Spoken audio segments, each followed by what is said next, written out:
C'est essentiel pour nous de recevoir à Clermont-Lérault le représentant de l'État, le préfet, pour lui montrer concrètement nos réalisations nombreuses, nos projets à venir.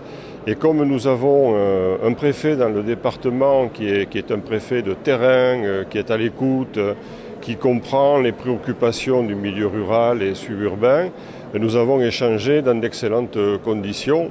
Et nous n'oublions pas que, bien sûr, l'État est un financeur important, tout comme le département et la région. C'est une mobilisation exceptionnelle du conseil municipal pour, comment dirais-je, faire avancer cette ville. Ce que j'ai vu ce matin est tout à fait exceptionnel par le nombre des projets et par leur qualité surtout. Nous avons débuté au château, puisque nous avons acheté le château en 2020.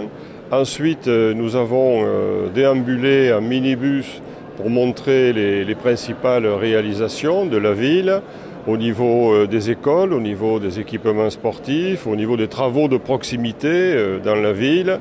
Nous avons évoqué le sujet de la voie douce, de la voie verte, puisque nous y travaillons.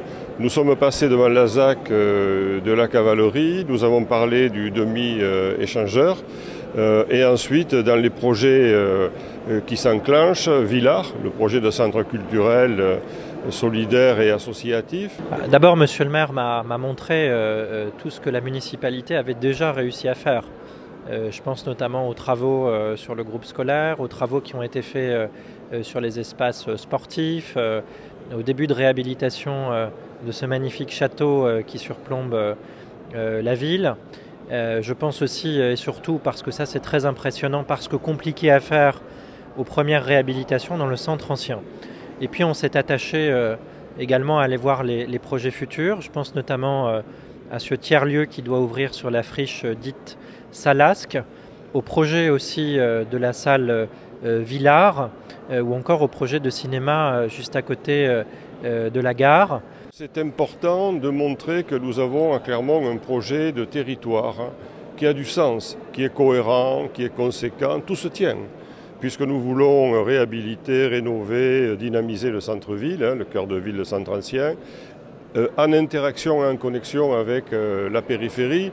On sait bien qu'on ne peut plus étendre indéfiniment les espaces, qu'il faut aussi requalifier l'existant pour des raisons de moindre consommation de gaz à effet de serre, pour des raisons d'adaptation au changement climatique, pour des raisons aussi, et ça c'est le plus important, de bien vivre ensemble. Et ce que j'ai vu aussi aujourd'hui à Clermont-Lérault, c'est des acteurs, au-delà des acteurs publics, des acteurs privés, des acteurs associatifs, qui se fédèrent autour de ces projets. Et ça fait très chaud au cœur et ça donne envie d'aider. On attend le regard du représentant de l'État qui vient apprécier ce que nous faisons, et puis bien entendu des subventions, également dans les différents fonds, le fonds vert, la DETR, la DSIL, etc. C'est des subventions qui sont déployés ici dans leur entièreté par l'Agence nationale de l'adaptation urbaine, par l'ANCT, l'Agence nationale de la cohésion des territoires, par ce fameux fonds vert dont je vous parle très souvent, dont nous avons multiplié les financements l'année passée avec 42 millions d'euros dans le département, et qui permettent d'intervenir partout où en fait on va dans le bon sens en termes d'adaptation au changement climatique. Et monsieur le maire m'a parlé de plusieurs projets qui pourraient supporter ces subventions du fonds vert, et je lui ai dit que, bien entendu, sous réserve de l'analyse technique, nous serions à ses côtés. On continue, notre petit bateau est sur son air, et ma foi, j'espère qu'on arrivera à bon port.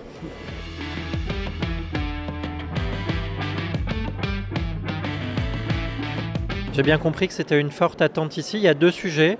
Il y a d'abord le fait que l'État puisse dire s'il y a une faisabilité technique, une autorisation technique de faire. C'est le dossier sur lequel nous sommes avec monsieur le maire, et moi j'ai des contacts avec mon administration centrale, qui est celle du ministère des Transports. J'ai bon espoir que cette autorisation puisse être donnée, et donc j'espère que ce dossier, qui est un peu le serpent de mer à Clermont-Lérault, pourra se débloquer dans les mois qui viennent.